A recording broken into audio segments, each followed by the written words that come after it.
राधे श्याम। हर हर महादेव। जय श्री राम।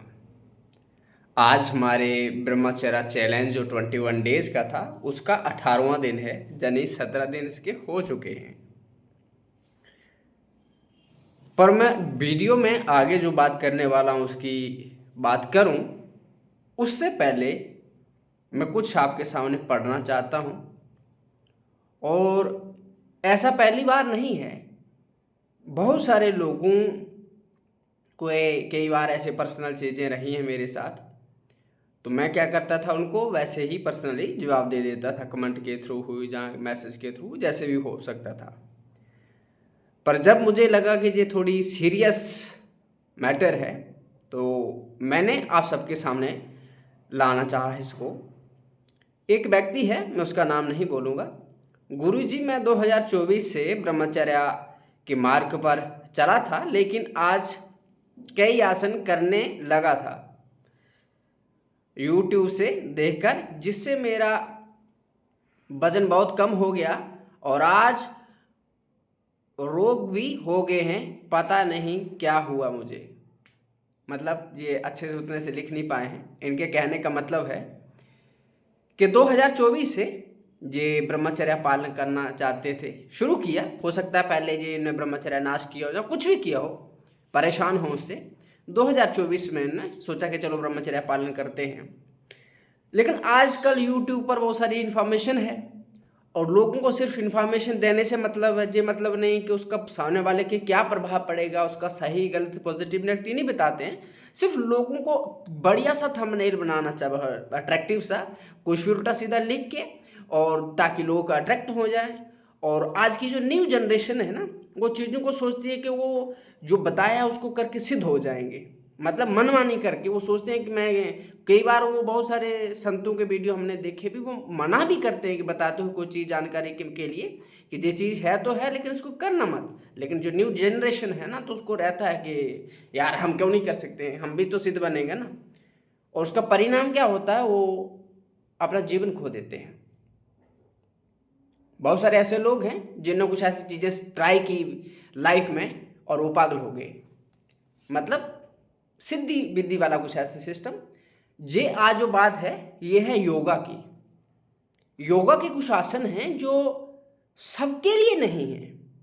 इनने जो बात की उन आसनों के बारे में आज बात करूंगा कि कौन से योगा के आसन हैं। मैंने भी बहुत सारे संतों से सुना, संतजनों से, गुरुजनों से, शास्त्रों में भी ये कहा गया है कि कुछ आसन है ना, उनका कुछ नियम होता है। जैसे 10 साल के बच्चे को आप 50 किलो वजन दे दोगे तो वो उठा पाएगा नहीं। अगर दे दोगे तो क्या हो जाएगा, मर जाएगा, उसकी हड्डी पसली टूट जाएगी कोई ना कोई।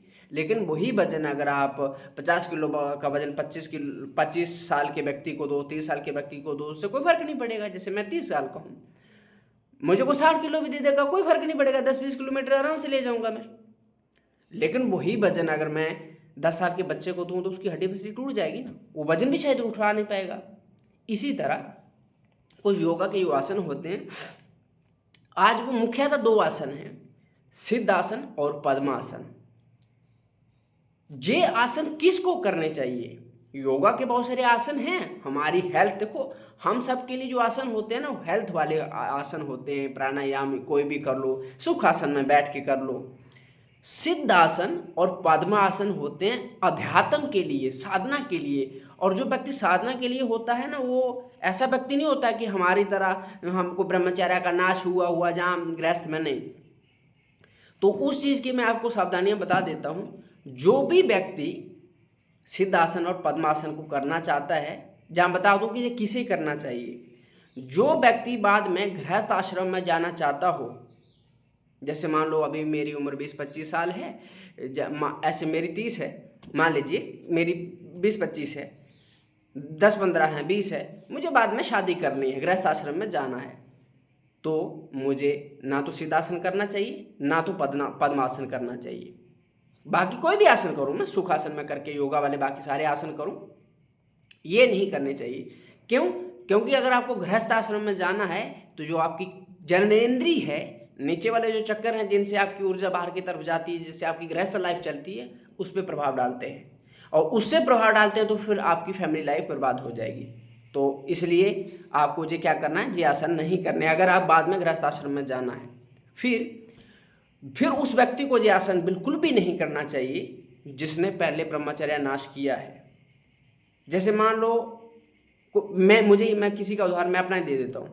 मैंने अगर पहले बहुत ब्रह्मचर्य नाश किया है और मैंने कहीं उस ब्रह्मचर्य नाश से फ्रस्ट्रेटेड होकर किसी की वीडियो देख ली कि ये आसन कर लो वो आसन कर लो, और मैंने बिना गुरु के मनमानी करके वो आसन शुरू कर दिए ना, मतलब मैंने आसन शुरू कर दिए कि यार मैंने सुना है कि सिद्धासन करने से, पद्मासन करने से जो ब्रह्मचर्य का पालन होता है, ब्रह्मचर्य को पचाया जाता है, यानी ब्रह्मचर्य को पचाने के जो आसन है, जो ब्रह्मचर्य आप पालन करते हो उससे जो ऊर्जा बनती है उसको ओजस में बदलने के लिए सिद्धासन पद्मासन शुरुआत में है उसके लिए।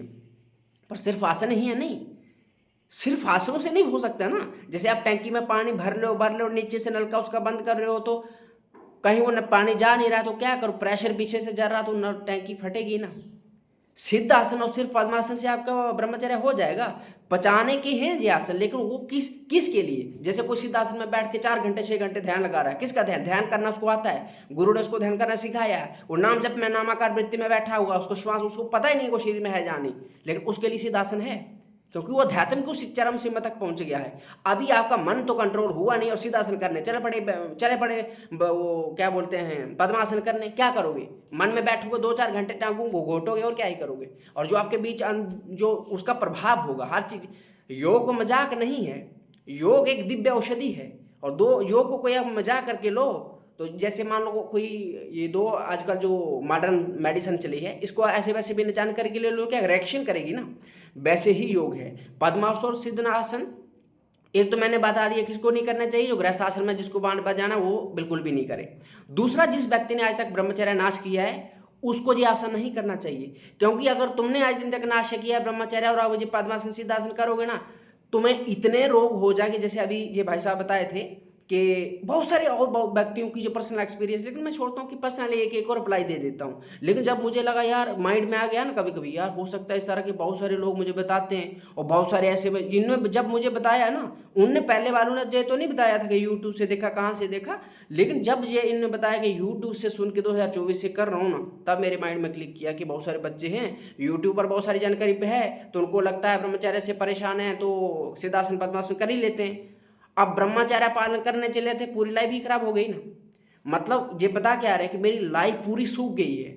और दूसरा क्या बता रहे हैं कि मतलब मैं बहुत पतला हो गया, सूख से गई है, मेरा वजन बहुत कम हो गया मेरे शरीर का, और मुझे इतने रोग हो गए हैं कि मुझे पता नहीं क्या हो गया। यही कारण है, बहुत सारे संतों ने भी बोला है, अगर आप वृंदावन वाले महाराज जी को आपने सुना होगा तो उनने भी बोला, और बहुत सारे संत भगवान हैं जिन्होंने ये बोला है कि ये किसको करना चाहिए किसको नहीं करना चाहिए। जो पहले आग ने वीर्य का नाश किया सिद्धासन पद्मासन करे चलोगे, रोग नहीं होंगे तो क्या होगा, आपकी क्षमता नहीं है ना। मैंने वही बता दिया कि 10 साल के बच्चे को 50 किलो का वजन दे तो वो धारण कर पाएगा। अरे सिद्धासन पद्मासन वो करे जो बचपन से ब्रह्मचर्य का पालन करता हुआ आया हुआ है, अभी तक पालन करता हुआ आया है। और जैसे मान लो ऐसे व्यक्ति भी हैं जैसे वो बचपन से ब्रह्मचर्य का पालन कभी छीन नहीं किया है ब्रह्मचर्य, फिर वो देखो पद्मासन सिद्धासन करने का मतलब क्या है, अध्यात्म की उन्नति के लिए है ना। और अध्यात्म को जब आप अध्यात्म की तरफ बढ़ते हैं तो आपको ब्रह्मचर्य नष्ट नहीं करना है कि हस्तमैथुन गंदी वीडियो देख के जहाँ गृहस्थ में जाना नहीं है। तो ब्रह्मचर्य आपके शरीर में सुरक्षित है, वो जो पावर एनर्जी ब्रह्म वो आपके शरीर में है, तो उसको क्या करो आप डायरेक्शन दोगे ना, यानी उसको ओजस में बदलना है। जो एनर्जी वीर एनर्जी है उसको क्या करना है 2 फॉर्म में कन्वर्ट होती है, जहाँ तो भाव एनर्जी में होती है, भाव में जैसे भक्ति में, और जहाँ अध्यात्म ज्ञान में वो ओजस में बदल जाती है। भाव में भी वो ओजस में बदलती है, जैसे चेहरा चमकना किसी का एक दिव्यता प्रकट होना वो ओजस ही है, यानी चमक तेज दिव्यता वो। और जैसे भाव कोई देखा होगा एक ही मंदिर में हम जाते हैं, बहुत सारे 10 यात्री जाते हैं, कुछ संत भगवान ऐसे होते हैं, कुछ भगत ऐसे होते हैं कि उस मूर्ति को देखते ही ना टूट पड़ते बिलख बिलख के रोने लगते हैं, और कुछ तो ऐसे पत्थर की तरह देखने लगते हैं। वो जो है ना वो जो बिलख बिलख के रो रहे हैं वो भाव, उनकी जो एनर्जी है ना अंदर वो भाव में प्रकट हो गई। इसी तरह जो हमारे जैसे वीर एनर्जी भगत क्या करता है, जैसे कोई भक्त होगा ना बहुत सारे देखना जो भक्ति मार्ग से चलते हैं वो ज़्यादा सिद्धासन पद्मासन नहीं करते हैं, वो नॉर्मल से सुखासन में बैठ के राम राम राधे श्याम हरे कृष्णा हरे रामा कुछ भी करके करेंगे और भाव आए वो बीरा बचा लेंगे। क्यों? क्योंकि वो उनकी जो एनर्जी है ना वीर एनर्जी जो ब्रह्मचर्य एनर्जी वो भाव में प्रकट हो गई है। अब जाके उनका वीर नाश नहीं होता, उनको सपन दोष नहीं होता, कोई गंदी क्रिया नहीं होती। क्यों? और जो एनर्जी है ब्रह्मचर्य की वो भाव में प्रकट हो गई है। दूसरा व्यक्ति जो ध्यान मार्ग से है वो 10 घंटे ध्यान कर सकता है, मतलब जब मैं शुरू में था, शुरू में एक गुरुजी थे ज्ञान मार्ग से, जिनसे मैं शुरू में उस मार्ग पर चलने का वाला प्रयास किया था। तो वो बताए थे कि इतने घंटे आपको सिद्धासन करना है, पद्मासन करना है। लेकिन शुरू में सुखासन से शुरू होता है, पद्मासन सिद्धासन नहीं, 5 मिनट 6 मिनट से धीरे धीरे धीरे करके वैसा करके। तो वो उस व्यक्ति के लिए होता है जो अखंड ब्रह्मचर्य का पालन करना चाहता है। जहाँ तीसरा वो व्यक्ति कर सकता है वो आसन जो गुरु की शरण में हो, गुरु जी के पास जाए, गुरु जी बताएं कि ऐसे करना है, ऐसे करना है, ऐसे करना है, ऐसे करना है, तब जाके गुरु अगर करें तो तब जाके क्या होता है कि वो कुछ कर पाता है। फिर जब गुरु से शिक्षण ले लिया, वो घर में आके कर सकता है। आजकल ना एक अफवाह चली है यूट्यूब पे कि बहुत सारे लोग, जो मैंने देखा ज़्यादातर वेस्टर्न है, कुछ भारतीय भी हैं, वो इंस्टीट्यूट खोल रहे हैं कि कुंडली जागरण। अरे यार छोड़ो, तुम्हारी कुंडली, तुम्हारी इतनी कुंडली जागरण का मतलब समझते भी हो? कुंडली जागरण क्या होता है? मतलब आज सोचते हैं ना, अध्यात्म बेचने का धंधा बन चुका है। लोग क्या करते हैं, इंस्टीट्यूट खोल दे दिया, कुंडली जागृत करें, तुम्हारा तीसरा नेत्र जो जागृत करेंगे। यार तुम अगर तीसरा नेत्र जागृत कर सकते ना इंस्टीट्यूट से, बेच के पैसों से, या तुम अगर पैसे कमा कर कुंडली जागृत कर सकते ना, आज तो पूरे भारत में, पूरे विश्व में दुनिया सिद्ध हो जाती। फिर क्यों सिद्ध नहीं हुए? मतलब जिस व्यक्ति में दिव्यता आने लगती है उसमें काम, क्रोध, लोभ, मोह, मद मत्सर बच्चा है। वही तो देख रहे हो, राक्षसी प्रवृत्ति क्या हो रहा है इस समाज में, क्या हो रहा है। जिनको तुम सो काल्ड सिद्ध बोलते हो कि तुम्हारा आगे चक्कर, उन्होंने क्या कर लिया, जिन्होंने तुमने को बहुत सारे मेडिटेशन के सेंटर भी है कि मेडिटेशन ये कर लिया। कुछ नहीं होता भाई, सीधी सी बात है। यो एक संत भगवान बोले थे ना, जैसे वृंदावन वाले महाराज जी, कुछ और भी बोले, अध्यात्म पैसे से बिकता नहीं है, और जो अध्यात्म होता है वो पैसे से बिकता नहीं है, और जो पैसे से बिकता है वो अध्यात्म नहीं होता। ये याद रखो, उसको कान में खोलो।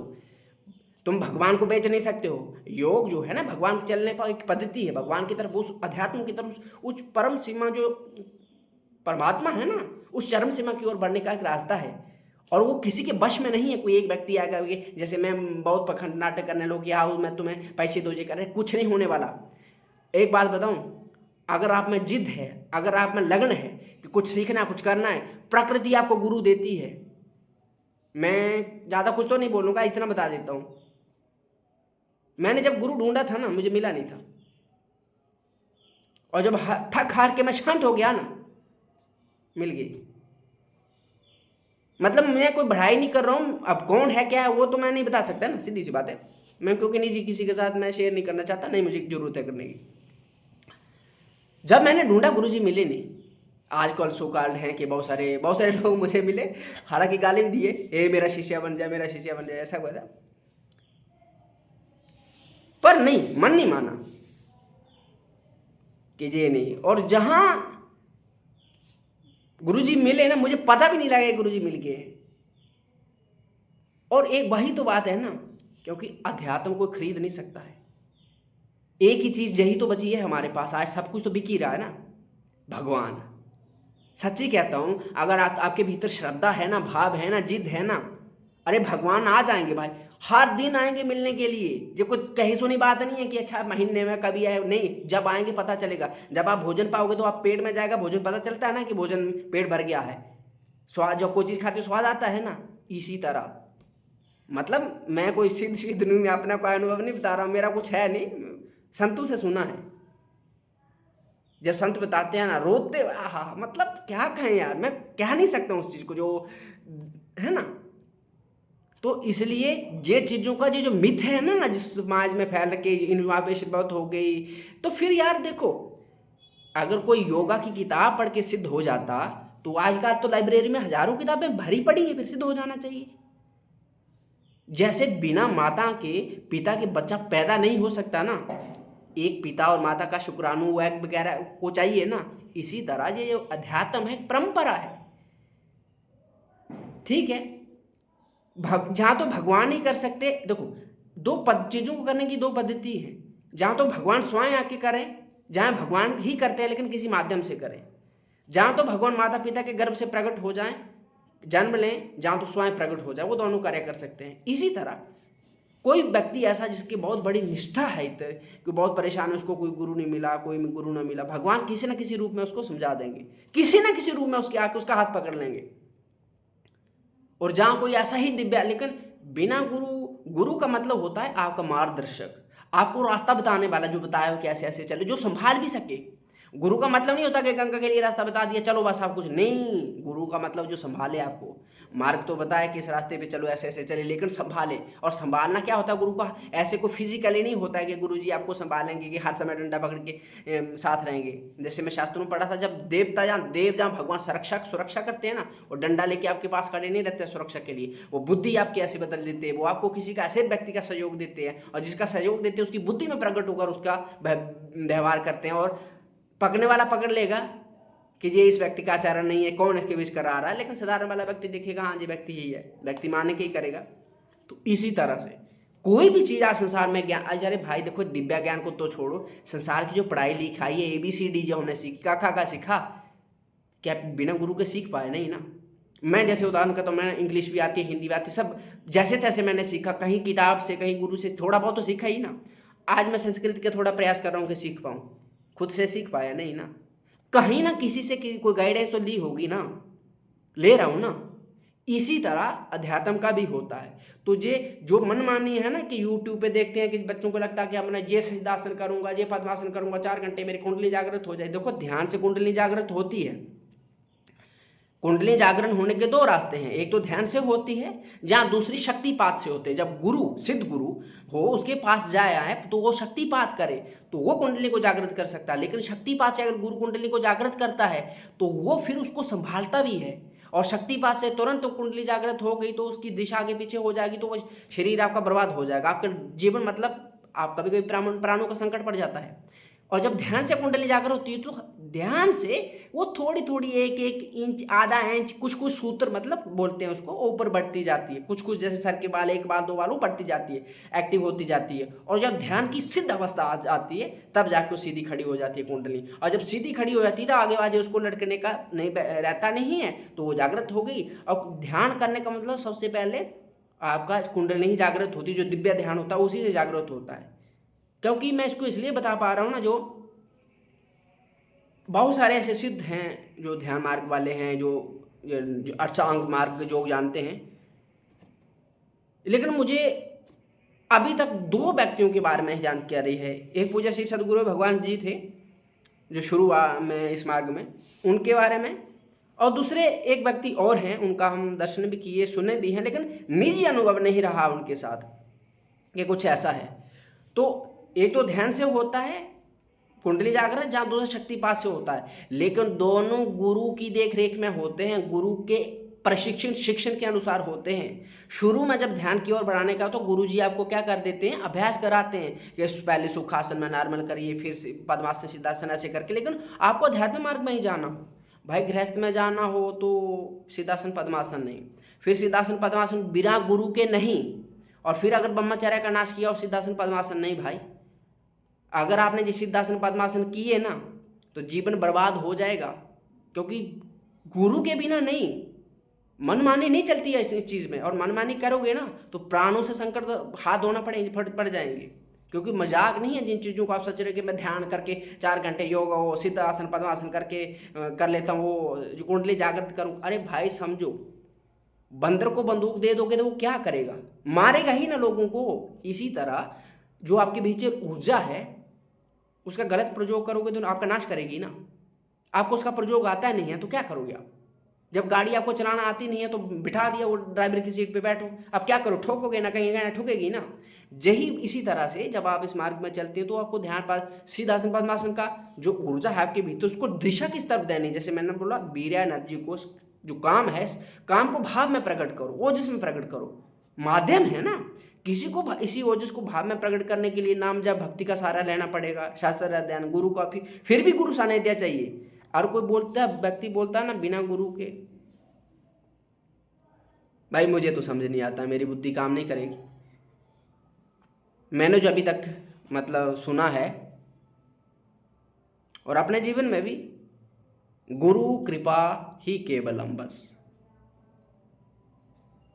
अगर गुरु कृपा हो जाए ना, सब कुछ भाई, सब कुछ, आपका काम रुक जाएगा, आपका क्रोध रुक जाएगा, आप जो चाहिए आपको हो जाएगा। अपने से साधन हो सकता है, अपने से भी कुछ हो जाए, भगवान जाने, अब मेरी तो क्षमता नहीं है कुछ, है ना। हमने तो दे जो मतलब जो भी है गुरुजी से ही सीखा है, मतलब जहाँ जो हमें समझ आया है हमारी बुद्धि में, छोटी सी बुद्धि में, गुरु बिना नहीं भाई। अरे गुरु साक्षात भगवान है, शायद भगवान ही साक्षात, मतलब भगवान को कोई अस्तित्व नहीं है गुरु का, गुरु रूप में ही भगवान आते हैं संभालने के लिए। तो इसलिए, और गुरु के लिए एक चीज़ चाहिए, देखो आप पापी हो सकते हैं, दुराचारी हो सकते हैं, नीत हो सकते हैं, हम में तो ये रहता ही है ना, मनुष्य हैं भाई, हम कौन से है ना, लेकिन प्रार्थना तो कर सकते हैं ना। जैसे अपने पिताजी से माता जी से बोलते हैं कि मैया गलती हो गई, फिर कोशिश करते हैं कि कोशिश करूंगा मैं दूसरी बार नहीं करूं, मैया माफ़ कर देती है ना, फिर हम गलती कर देते हैं, हो जाती है हमसे, फिर भी यही रहता ना कि मैया करनी तो नहीं थी पर हो गई, मैं दूसरी बार कोशिश करूंगा नहीं करूंगा। यही गुरु जी का भाव है। गुरु जानते हो, अनंत माताएं, जैसे 1 करोड़ माता माँ, जैसे एक माता अपने बच्चों को कितना प्यार करती है, और जैसे जब अनंत माताएं मिलकर प्रेम करती है ना, गुरु उससे भी ज़्यादा प्रेम करते हैं। अरे गुरुजी का प्रेम आपने जाना कहाँ है? और गुरुजी का प्रेम ये मत सोचिए कि गुरुजी के पास रहने से ही होता है, नहीं भाई। कभी ऐसा भी हो सकता हो कि कभी जीवन भर आप गुरुजी से मिले ना, ऐसा हो सकता है कि कभी जीवन भर मिलो ना, पर गुरुजी आपको ऐसे संभालते हैं जैसे मैया अपने बच्चे 3 महीने के बच्चे को संभालती है, 6 महीने के बच्चे को संभालती है, 10-20 दिन के बच्चे को संभालती है, इस तरह से संभालते हैं। अरे गुरु कोई शरीर नहीं है, शरीर तो एक माध्यम है।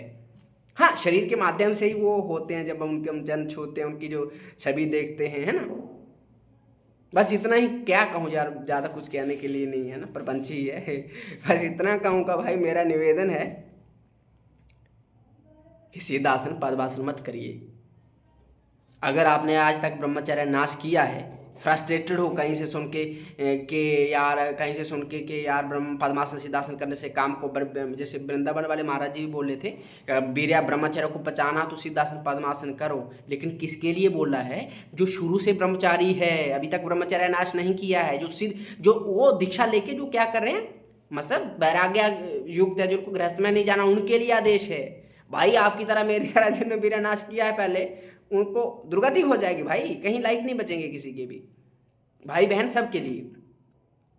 और दूसरा वो व्यक्ति करे जो गुरु के पास हो, योग में चलना चाहता हो, और जिसको वीर्य बचाने के लिए तो मतलब ब्रह्मचर्य बचाने के लिए तो वही कर सकता है जिसने ब्रह्मचर्य का पालन किया। जब आपने पालन नहीं किया तो आप सीधा से पद्मासन करोगे तो बर्बाद हो जाओगे ना। और बिना गुरु के तो मनमानी नहीं। और फिर कुछ लोगों का होता है कि यार पद्मासन सिद्धासन करने से कुंडली जागृत होती है। भाई ये बचकानी बातें हैं, ये बहुत बचकानी बातें हैं कि सिद्धासन पद्मासन करने से कुंडली जागृत हो जाएगी। अरे सिर्फ इससे नहीं होती है, सिर्फ पद्मासन सिद्धासन करने से कुंडली जागृत हो जाती, आज सबकी हुई होती। और जो आज सो कॉल्ड ये मेडिटेशन वाले सेंटर बना रखे हैं ना, कि बहुत सारे लोग मुझे मैसेज करते हैं जी मेडिटेशन, अरे क्या मेडिटेशन सिखाओगे यार, क्या मेडिटेशन सिखाओगे? तुम्हारी क्या क्षमता, क्या औकात क्या है?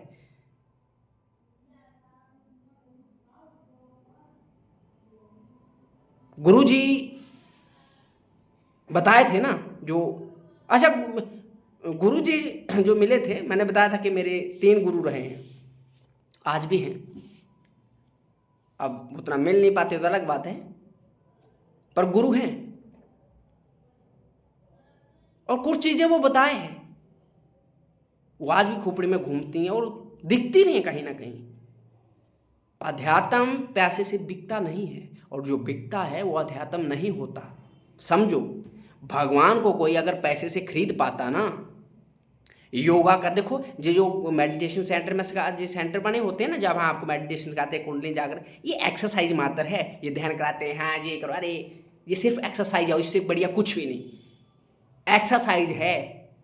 व्यभिचारी, लोभी, लालची, चोर, मकार, डाकू, आपको अध्यात्म उसके पास टिकता नहीं, उसकी क्षमता नहीं अध्यात्म को दान करने के वाले की। समझो, जो अध्यात्म को दान करने वाला होता है ना, वो इन सबसे परे हो जाता है। अध्यात्म उसी में टिकता है, जो बर्तन फटा होता है उसमें जल टिकता है। समझो, जिसने काम बर, अरे वासना ही तो बड़ी है ना, पैसा कमाने की क्या वासना ही तो है ना। जो इंस्टीट्यूट चला रहे हैं, क्या है? वासना ही तो है ना। धन कमा रहे हैं, लोगों को बोल कि मेरा सर्टिफिकेट लो, सर्टिफिकेट दे रहे, क्या कर पिछवाड़े में डालोगे सर्टिफिकेट? क्या करोगे आप सर्टिफिकेट का? जब आपके पास योग्यता अध्यात्म के लिए सर्टिफिकेट क्या करोगे? यानी मैं आपसे सर्टिफिकेट लूंगा, फिर कहीं और लोगों को ठगूंगा मैं भी, देखो भाई मेरे पास 1 साल का एक्सपीरियंस है, क्या करोगे उस एक्सपीरियंस का? बताओ। उसका कोई मतलब है? कोई मतलब नहीं है ना। तो जो जो बेच रहे हैं ना कि आपको मेडिटेशन सेंटर ज्वाइन कर लिए, योगा सेंटर ज्वाइन कर लिए, ए भाई धंधा है, इससे बढ़िया कुछ भी नहीं है। इनकी उतनी क्षमता नहीं है जी बेचने के लिए। एक्सरसाइज मात्र है, वो एक्सरसाइज घर बैठ के कर लो। मैं आपको बताता हूँ सीधा सा, आपको वो करना है ना, सुखासन नॉर्मली बैठ जाना और क्या करना, 5 मिनट से शुरू करना।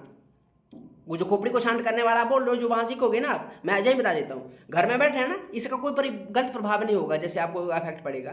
सीधा सा सुखासन में बैठ जाना। सुखासन मतलब जैसे आपको आराम से आपके शरीर को कोई कष्ट ना हो, जैसे आधा घंटा 2 घंटा बैठ पाओ। शुरू में अभ्यास करना है, शुरू में 5 मिनट क्या करना है, जो आपकी सांस आती है ना, इसको सांस पर ध्यान देने के 2 तरीके हैं। एक है जब सांस अंदर ली तो उसी पे पूरा ध्यान, जब बाहर छोड़ी उसी पे ध्यान, अंदर ली उसी पे पूरा ध्यान। मतलब सांस अंदर, जैसे धीरे धीरे सांस ली, अंदर ली, पूरा ध्यान उसी अंदर। एक एक सांस का जो अणु होता है, देखो सांस तो पूरी हो देख, लेकिन जब ध्यान करोगे तो सांस का एक एक छोटा छोटा अणु होता है, मतलब इतना सूक्ष्म होता है। तो एक एक अणु पे ध्यान जाने लगता है कि कितनी सांस अंदर आ रही है, कितना आ रही है, कितना आ रही है, ऐसे फिर कितनी बाहर जा रही, इस तरह से ध्यान करते जाओगे। ठीक है, 5 मिनट से शुरू करना, फिर धीरे धीरे धीरे हफ्ता भर 5 मिनट करना, फिर आपको आनंद आना लगेगा। फिर जैसे आनंद आने लगे बढ़ाते जाना, खुद ब खुद बढ़ता जाएगा। और जब तक मन करेगा तब तक बैठते रहना।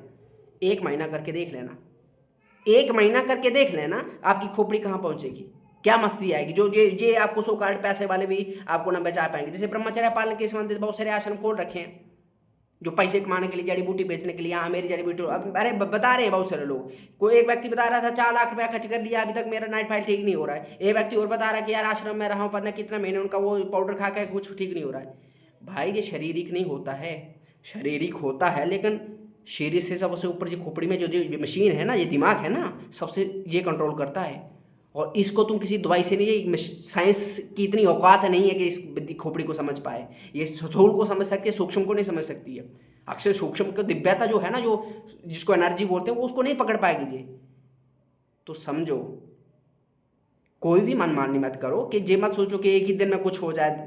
अरे जहाँ हो वहीं जमीन पे जुड़े रहो, श्रद्धा रखो, भाव रखो, कोई एक रास्ता पकड़ो। देखो अभी ऐसा नहीं कहता हूँ कि योग के गुरुजी नहीं है, अगर गुरुजी नहीं होते तो मुझे कैसे मिलते। हालांकि वो उस मार्ग पे मैं फिर चला नहीं, क्योंकि फिर भक्ति मार्ग में थोड़ा शास्त्र बचपन से मैं पुराण आदि पढ़ता था तो उसमें चला गया, मतलब है ना। और वो फिर मुझे बैठने वाला जैसे, क्योंकि ना देखो भक्ति में बहुत सारी चीज़ें होती है। भक्ति में कीर्तन कर रहे हो, नाम जप कर रहे हो, है ना, नाच रहे हो, कुछ भी कर रहे हो, वो अरे उस वाले मार्ग में थोड़ा एक जगह बैठ के, मतलब देखो ज्ञान मार्ग भक्ति मार्ग दोनों का लक्ष्य होता है आपको मुक्त कर देना, मोक्ष प्राप्त कर देना। पर दोनों मान लीजिए भोजन है, पर इनमें अंतर जो है, एक सूखा भोजन है, एक रसीला भोजन है। भक्ति जो है ना रसीला भोजन है, भक्ति वाला व्यक्ति रो सकता है, उसमें इमोशंस भाव रहते हैं। ज्ञान मार्ग वाला ध्यान वाला व्यक्ति ना, जो संन्यास शायद उसमें रो नहीं सकता व्यक्ति, कठोर बनता जाता है, कठोर बनता जाता है। तो वो जो कठोरता थी ना, मुझे लग रहा था कि मेरे लिए सही नहीं है। तो फिर यार क्योंकि इंसान है, भाव में जैसे भगवान को हम दोस्त मानते हैं, भाई मानते हैं, पिता मानते हैं, कुछ भी मानते हैं, पति मानते हैं, गुरु मानते हैं, तो उसमें भाव रहता है ना, एक आनंद आता है, मस्ती आती है, उससे बात कर सकते हैं। अब जब ज्ञान मार्ग वाला होता है वहाँ तो दिखे नहीं भगवान, जैसे मान के चलना है ना उसमें, तो एक ओमकार मतलब वो क्या बोलते हैं, प्रणव वाला सिस्टम कुछ ऐसा। तो फिर वहाँ पे मन विचलित हो जाता है कभी कभी। और जैसे कभी भक्ति मार्ग में मन विचलित हो जाए, ठाकुर जी के मंदिर जाके माथा पटक सकते हैं ना कि ठाकुर जी देखो भाई जैसे समस्या आ गई, रो सकते हैं ना। यानी आप बहुत फ्रस्ट्रेटेड हो, परेशान हो, तो मंदिर में जाके माथा पटकोगे, रोगे, तो थोड़ी देखना उसके बाद थोड़ी शांति मिलेगी। लेकिन अगर वही व्यक्ति ज्ञान मार्ग में फ्रस्ट्रेटेड हो जाए, कभी ऐसी स्थिति आ जाए, ध्यान ना लगे, क्या करे, बहुत परेशान हो जाएगा। उस स्थिति में खुद को संभालना बहुत कठिन हो जाता है। तो वो मुझे लगा क्या, देखो ये नहीं है कि वो असंभव है, नहीं संभव है, लेकिन गुरु कृपा से, गुरु के वो गाइडेंस में, मनमानी से नहीं होगा ना। देखो बहुत सारी चीज़ें बताने वाली हैं, क्या कितने ही बताऊं, है ना। बस इतना ही है कि जहाँ आपकी जीवन पर कोई गलत प्रभाव ना पड़े, भाई सावधान। ये जो वो चला है ना आज के सिद्धार्थ पद्माकर से ब्रह्मचर्य, अरे भाई पहले ब्रह्मचर्य का पालन करो, कम से कम 3 साल ब्रह्मचर्य का पालन करो।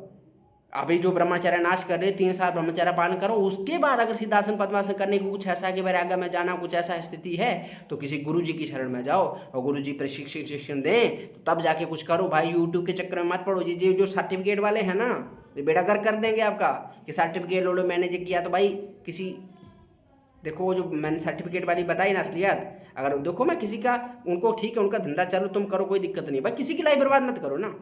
लेकिन जो आज के बच्चा लोग हैं ना, उनको लगता है कहीं वीडियो देखते हैं, हाँ यार हो सकता है कि इंस्टीट्यूट है। अरे भाई अध्यात्म पैसे से बिकता ना, तो हमसे तो करोड़ों करोड़ों वाले हैं, सबसे पहले वही अध्यात्म, आजकल सारे अध्यात्मी हो जाते, सारे भगवान को वही प्राप्त कर लेते, खरीद लेते, फिर हमारी औकात क्या है भगवान को, है ना। हम तो भिखारी आदमी, रोटी खाने के लिए नहीं कहीं से मांग के खा लेंगे, कपड़ा नहीं पहनने के लिए कहीं से मांग लेंगे, अरे भाई दे दो, चलो चलो फट गया। मतलब समझो मैं क्या कहना चाहता हूँ, है ना। कोई भी व्यक्ति अगर मेरा सोचे कि विरोध करे इंस्टीट्यूट वाला कि जे, जैसे देखो मैं भी मान नहीं कर रहा हूँ, आप बता रहे हो ना कि इंस्टीट्यूट वाले, बहुत सारे बच्चे मुझे बोलते हैं कि आप उस इंस्टीट्यूट में जाको जे बली मेडिटेशन कर लो। जो गुरु जी का बताता हूँ, गुरु जी भी मतलब जो तीनों गुरु जी हैं, उनमें जो अध्यात्म को लेकर दिव्यता है ना, उसका आप जो बोल रहे हो ना, उसका एक चरणों का धूल का कण के बराबर भी नहीं है जो आप सारा आप कर रहे हो।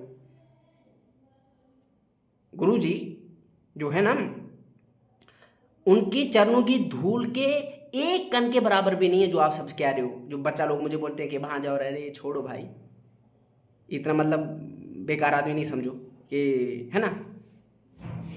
क्योंकि हमें गुरु जी है ना, अरे देख लेंगे उनको क्या करना है।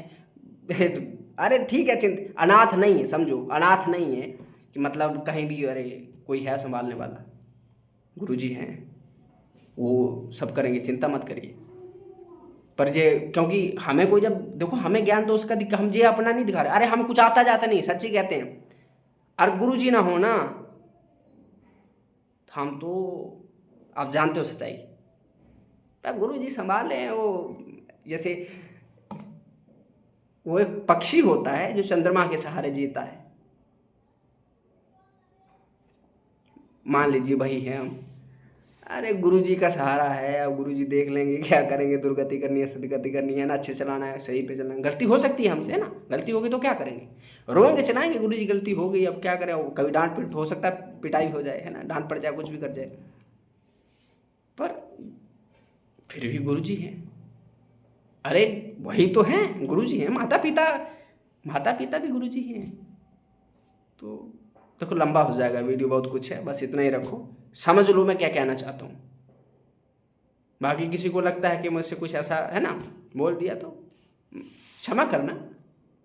मेरा ये नहीं है, मैं किसी के विरोध में नहीं हूँ, ना मुझे किसी का पक्ष लेना, ना मुझे किसी का विरोध लेना। बस इतना भरा ना, जब लोगों की मैं समस्याएं देखता हूँ ना, और फिर उनका कारण जानता हूँ हुआ कैसे, तो फिर वो बताते हैं कि ऐसे ऐसे हुआ, तो मुझे गुस्सा आता है यार। लोग पैसा कमाने के लिए तुम कुछ भी कर लो, कम से कम जब वीडियो बनाओ यूट्यूब पे तो इतनी बार नहीं तो दे दो कि भाई जी किसको करने चाहिए किसको नहीं करने चाहिए। ऐसे तुम कुछ भी फैला दो। और जैसे मुझे बोलते हैं ना, क्योंकि थंबनेल अट्रैक्टिव लगाते हैं, मुझे भी बोलते हैं लोग यार कि तुम थंबनेल बढ़िया लगा, क्या करें, क्या करूँगा था थंबनेल जाके। भाई मुझे जो पता है मैं आपको बताऊँगा, है ना, जो नहीं पता होगा नहीं बताऊँगा, सीधी सी बात है। पर इतना तो जरूर है कि भाई ये थोड़ा कुछ चीज़ गलत है, इसको मत करो। थंबनेल मुझे ना आपके सामने लुंगी डांस नहीं करना है, नचनिया नहीं बनना है कि आपके सामने थंबनेल जे लगाऊं तो और कुछ हो नहीं। जिसको ज़रूरत है, सीधी सी बात है, जिसको कुछ सीखने को मिल रहा है तो सीखो भाई, नहीं मिल रहा है, किसी को लग रहा है जहाँ टाइम वेस्ट हो रहा है, सीताराम जाओ, आराम से रहो, अपनी ज़िंदगी में जियो, कोई दिक्कत नहीं है ना। यूट्यूबर बनने के लिए नहीं आया हूँ मैं जहाँ पे, ठीक है, मैं अपनी यात्रा करता हूँ, मुझे अपना एक सेवा है, मुझे देश धर्म की संस्कृति के लिए उसमें आनंद आता है, कुछ लोगों को बेनिफिट होता है, मैं वीडियो बनाता हूँ, सीधी सी बात है। पर किसी को लग रहा है कि जहाँ से मैं धंधा करने आया हूँ, ठीक है, कि जैसे मान लो कल को यूट्यूब मोनेटाइज हो जाए, वहाँ से कुछ पैसा आए, तो ऐसा तो नहीं है मैं किसी से मांगूंगा चोरी करके, है ना। अगर आ जाए, उसमें से मेरा भोजन हो जाए, उससे मेरा बस्तर हो जाए, बच जाए, मैं किसी की दवाई कर दूँ, किसी का कुछ ऐसा हो जाए, तो उसमें कोई दिक्कत नहीं, उसमें कोई दिक्कत नहीं है, मैं डिनाई नहीं कर रहा हूँ। पर क्या यार, ये तो अभी कुछ ऐसा है भी नहीं, और अभी तक क्या मैं भूखा था, पर कोई ना कोई भोजन तो दे रहा था ना, घर से तो लेके तो आया नहीं था, भगवान के भरोसे, है ना। पैसा ठीक है, लेकिन पैसा सब कुछ है, और पैसे से अध्यात्म खरीद पाओ तुम, छोड़ो भाई। फिर तो अपनी सांसों की तुम्हारी इतनी क्षमता है, जो तुम सांस लेते हो उसको खरीद पाओ। अपना भोजन ये भूमि से होता है, उस भगवती की कृपा से प्रकट होता है, कि तुम्हारी क्षमता है खरीदने की। जो जल तुम पीते हो, जो सूर्य चंद्रमा की तुम रोशनी लेते हो, औषधियाँ जो पाते हो ना, उनका निर्माण चंद्रमा करते हैं। जो विटामिन मिटा जो सूर्य लाइट के सब कुछ चलती है, तो किससे, सूर्य से। पैसा दिया कभी? हर चीज़ पैसे से नहीं आती है। ठीक है, कोई सहयोग करता है, जैसे हम यात्रा पे चलते हैं, कोई व्यक्ति सहयोग करते हैं बहुत सारे, कभी कोई भोजन दे दिया, जैसे मैंने बताया ना, कोई अचला दे दिया, कोई कुछ दे दिया। पर किससे लेना है कि ऐसा नहीं कि लेना है कि कमंडल पकड़ के मार्केट में फिर रहे हैं कि भाई पैसा दो, पैसा कमाने के लिए नहीं आए हैं, यात्रा करने के लिए आए हैं, कुछ सीखने के लिए आए हैं, देश धर्म संस्कृति को जानने के लिए आए हैं। तो उसमें ठीक है भाई, अगर कोई दे रहा है हमें और हमें लग रहा है कि भोजन दे रहा है, लग रहा है पेट भूखा है, तो हम खा लेंगे। और पेट में नहीं, जरूरत नहीं है तो बोले सीताराम प्रभु जरूरत नहीं।